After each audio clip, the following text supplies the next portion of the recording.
Hey, welcome back to the 6th Gear Garage. I'm working on a new project today, a little smaller than the vehicles I usually work on. A vintage Tonka front end loader. You can see it's pretty rusty and beat up, like a lot of the trucks I buy. Stickers are coming off, paint's coming off, but it has good bones. They don't make them like this anymore, all metal. My son turns 3 in a couple weeks and he loves construction. He's also kind of hard on toys, so the newer plastic stuff doesn't stand a chance with him. This thing was built to last. It just needs a little restoration.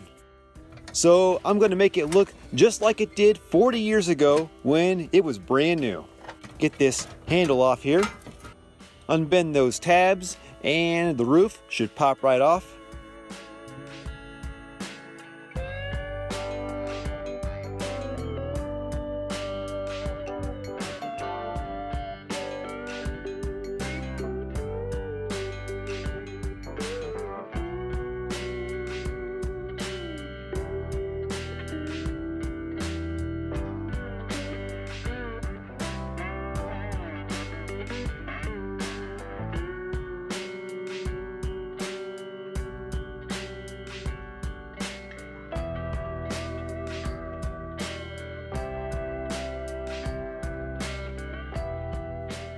Now it's time to give it a good sandblast.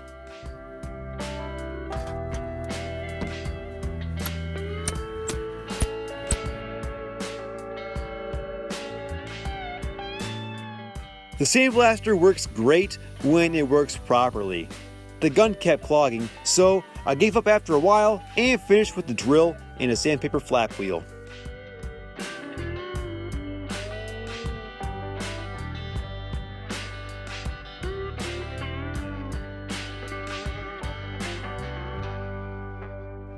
Here's how it looks after sandblasting and the flap wheel. The flap wheel was dirty, so it left some grease behind. I've got to remove this adhesive still. Some areas still need some sanding. I used prep spray to remove the adhesive and any grease left behind from the flap wheel.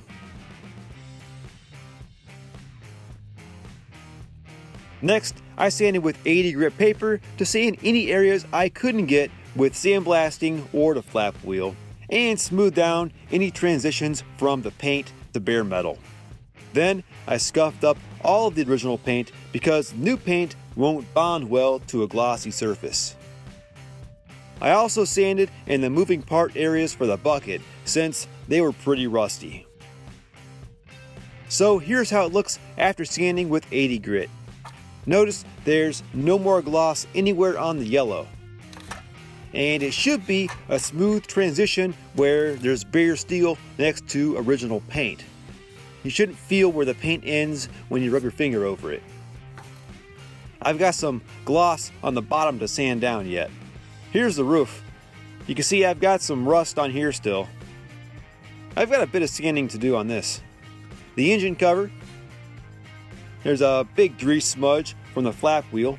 Tiny rust bubble there. Lots of sanding to do on this one. You can see this makes quite the mess. The 80 grit is aggressive, but it does leave deep scratches. These will show if I paint over them, so I have some finer 180 grit to sand with next. And some 320 should I need it. But sanding with the 180 grit will remove those deep scratches from the 80 grit and leave finer scratches. So I sanded every square inch of the body with the 180 grit sandpaper. This only took about 15 minutes and all the deep scratches from the rough 80 grit paper were gone. The scratches left from the 180 grit were fine enough that they wouldn't be visible after coats of primer and paint. So I didn't need to resand everything again with the 320 grit. And I was good with that because I was tired of sanding and having yellow dust everywhere.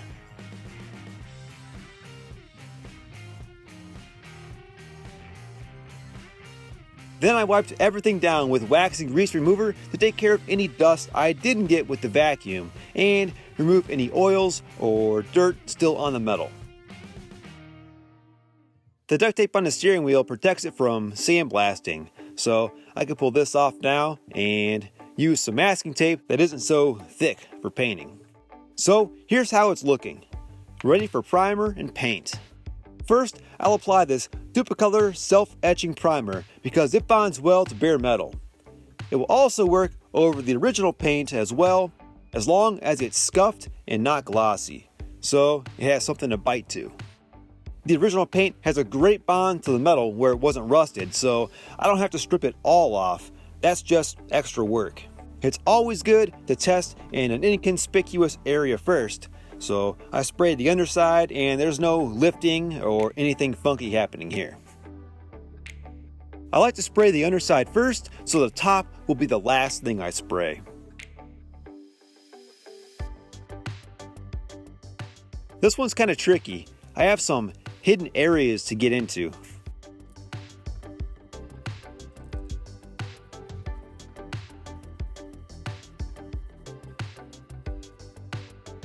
And then a second coat for the underside.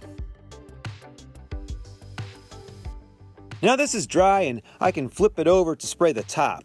I do the top last, so in case I do scratch the bottom here, it's not going to be visible.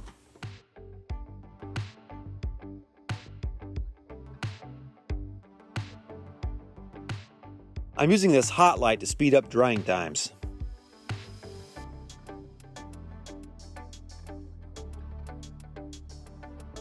Some parts of this, like the bucket and handle, are supposed to be black, so I need to get those areas masked off before I spray the yellow.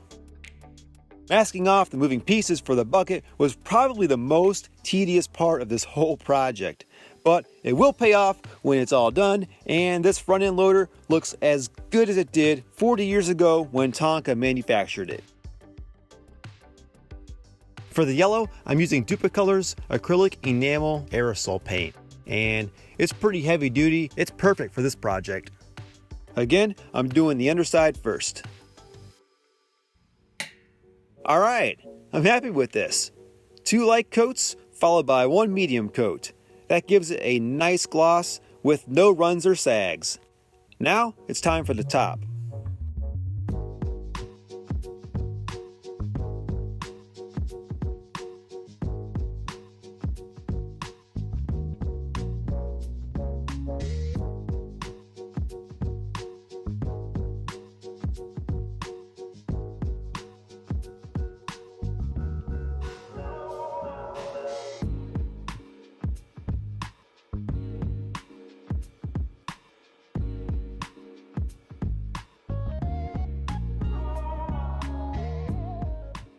All dry.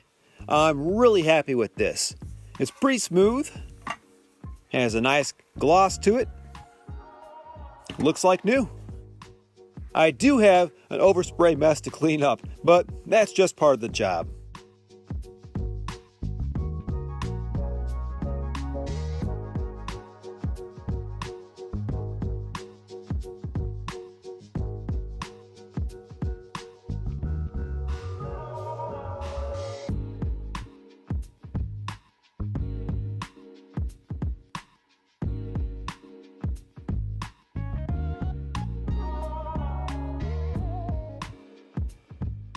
Now I have to mask off all the yellow areas that I want to protect from the black paint.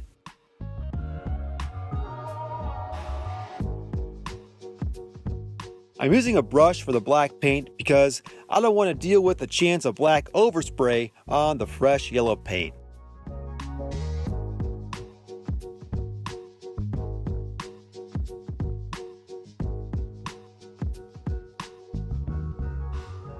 Plus, the brush is great to get into all the tight areas. Spraying in here would be tough.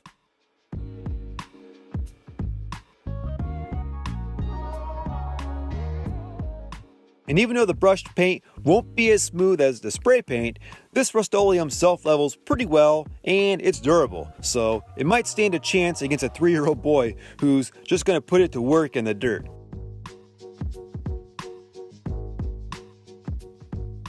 Alright, the black is dry. It has a nice gloss to it. It's self-leveled pretty well.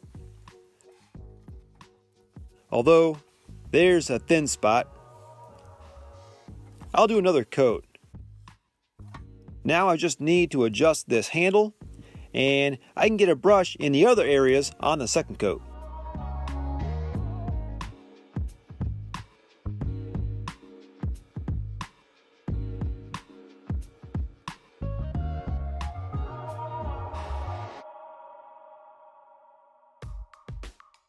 While the second coat cured, I cleaned the wheels and sprayed some white enamel aerosol paint into the cap and used a brush to apply it on the letters of the tires.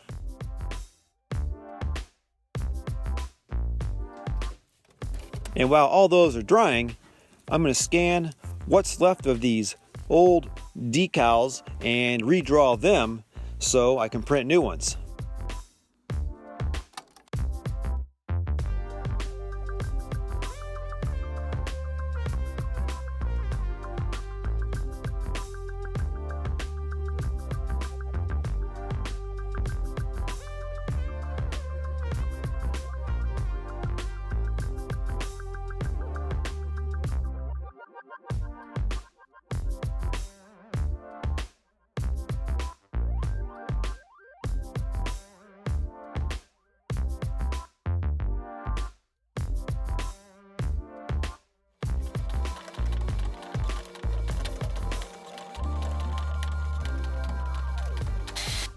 Hey, not bad at all. It's nice when I get to use that graphic design degree in real life. Like the time I refurbished the knobs on my grandpa's old school stove because all the writing had worn off. The paint was all cured and it was time to put everything back together carefully without scratching it.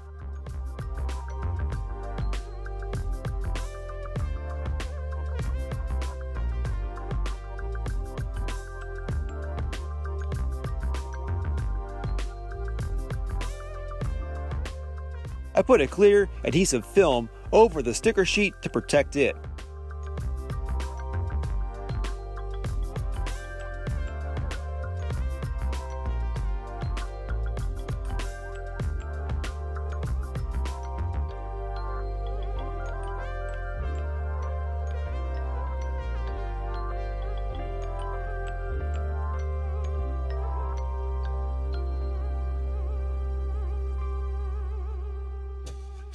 And here's the finished product.